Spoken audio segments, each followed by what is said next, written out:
నమస్తే అండి రామారావు నమస్తే గారు. అమ్మా. రామారావు గారు, డివివి దానయ్య గారు, సాహో డైరెక్టర్ సుజిత్ ఇద్దరి కాంబినేషన్లో పవన్ కళ్యాణ్ గారి హీరోగా ఒక సినిమా తెరకెక్కబోతోంది. అవును. పూజా కార్యక్రమాలు కూడా రీసెంట్ గా జరిగాయి. అవును. ఎలా ఉండబోతుంది? ఎందుకంటే పెద్ద ప్రొడ్యూసర్ దానయ్య గారు అవును.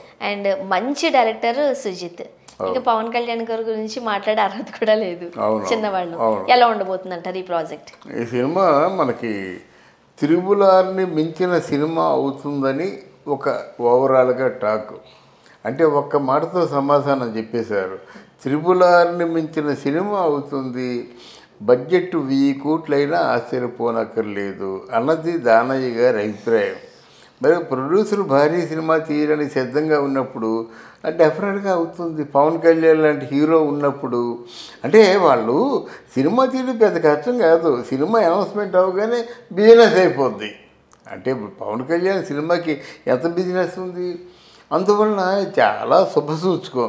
తర్వాత డైరెక్టర్ సుజిత్ కూడా అది సాహో సినిమాని మామూలు కమర్షియల్ సినిమాలా చేయలేదు. తమాషా జిమ్మిక్స్ కమర్షియల్స్ అంటే బాలీవుడ్ తాలూకు టెక్నీషియన్స్ కూడా పిచ్చెక్కినట్టు చేశాడు సుజిత్.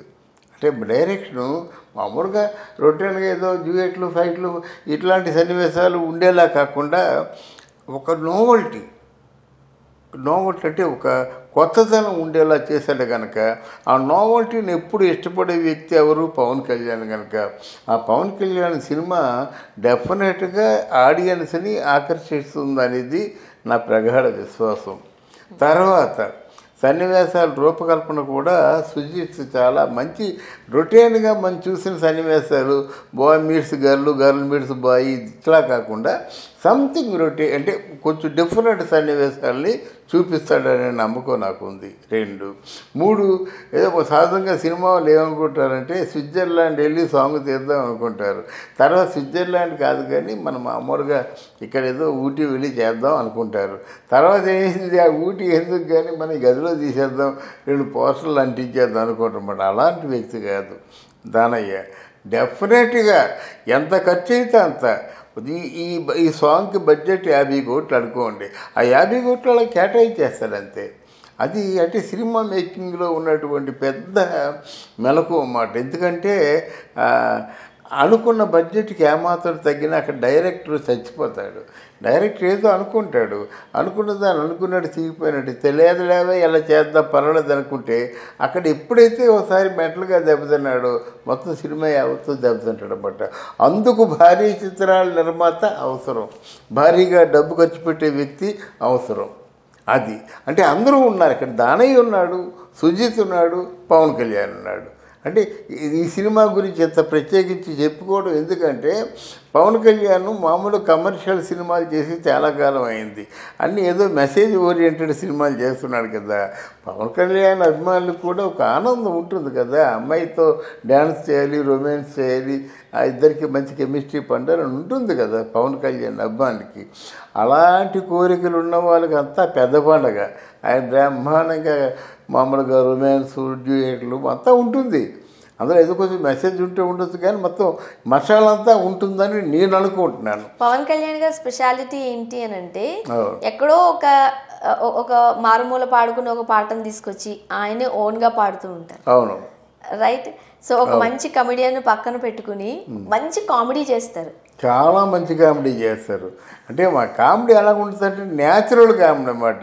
ఆ ఖుషి చూడండి, ఆ సన్నివేశం ఏంటి నువ్వు పెద్ద అందగంతో అనుకుంటున్నావా, నా పక్కన నిలబడే అందం నీకు ఉందా, ఏడా పెదవులే ఏంటి, ఆ ముఖ్యం ఏంటని ఫోటో చింపేస్తారు కదా, అది ఎంత బాగా ఉంటుంది.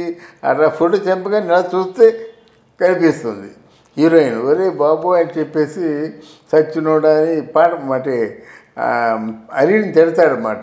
ఇలాంటి సున్నితమైనటువంటి కామెడీ హాస్యాన్ని అందిస్తాడు. ఆ హాస్యం ఎప్పుడు తలుచుకున్నా నవ్వులాటగానే ఉంటుంది, నవ్వుతూ ఉంటాం అన్నమాట.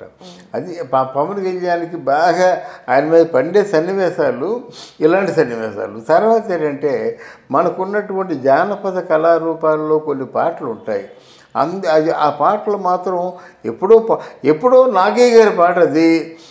బాపనోళ్ళ చదువుకెళ్ళ బాపనోళ్ళ చదువుల బ్రహ్మదేవుడికి ఇచ్చినోడ ఏదో ఉంది కదా, అలాగా ఆ పాటలు అన్నీ పాత పాటలు. ఆ పాటలు తీసుకొచ్చి ఆయన పాడి మొత్తం వినిపిస్తుంటే చాలా ఆశ్చర్యంగా ఉంటుంది. అలాగే తెలుగు సినిమాలో ఒక హిందీ పాటని యాజ్ ఇట్ ఈజ్, అంటే తెలుగు సినిమాలో హిందీ పాటని యాజ్ ఇట్ ఈజ్గా పెట్టేసి ఆ హిందీ పాటకి డ్యాన్స్ చేయడం గట్స్ ఉండాలమ్మా. హిందీ తెలుగు సినిమాలో హిందీ పాట ఇంతవరకు ఎవరు పెట్టారా? ఒక లైన్ పెడితే భయం, ఈ లైన్ అర్థం అవుతా. అలాగే హిందీ డైలాగ్స్ పెట్టినట్టయితే ఆ పక్కన్న ఆర్టిస్టు ఆ హిందీ డైలాగ్స్కి అర్థం చెప్పేస్తాడు. ఇంగ్లీష్ డైలాగ్ అయితే ఇంగ్లీష్ డైలాగ్ చెప్పగానే వాట్ ఈజ్ దాట్ అంటే ఏంటి అది అని అడుగుతున్నారు అని చెప్తుంటారు. అలా కాకుండా యాజ్గా ఒక పాట హిందీ పాట పెట్టేసి ఆయన దానికి తగిన డ్యాన్స్ చేయడం, ఇవన్నీ కూడా ఆయన తల గట్స్కి నిదర్శనాలు.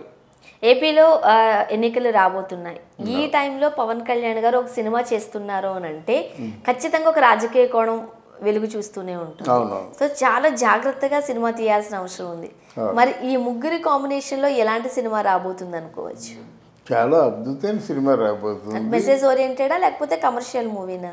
కమర్షియల్ అండి, కమర్షియల్ను. బట్ ఆయన ఏం చేస్తారంటే బాలీవుడ్ని మించిన చిత్రం అవుతుందండి ఇది. బాలీవుడ్ సినిమాల్ని మించిన సినిమా అవుతుంది. RRRని మించిన బడ్జెట్ అవుతుంది. డెఫినెట్గా ఆ బడ్జెట్ని మళ్ళీ తిరిగి వెనక్కి తీసుకోవాలంటే మరి చేయాలి కదా. బట్ పవన్ కళ్యాణ్కి ప్యాన్ ఇండియా సినిమా అవుతుంది. బహుశా ఇదే ఫస్ట్ సినిమా కావచ్చు ప్యాన్ ఇండియా సినిమాగా. కనుక ఆయన తాలూకు టాలెంట్, ఆయన తాలూకు అదంతా మొత్తం నిరూపించుకుంటాడు. అప్కమింగ్ హీరోస్ సినిమాలే అన్ని భాషల్లోకి రిలీజ్ చేయడం జరుగుతుంది.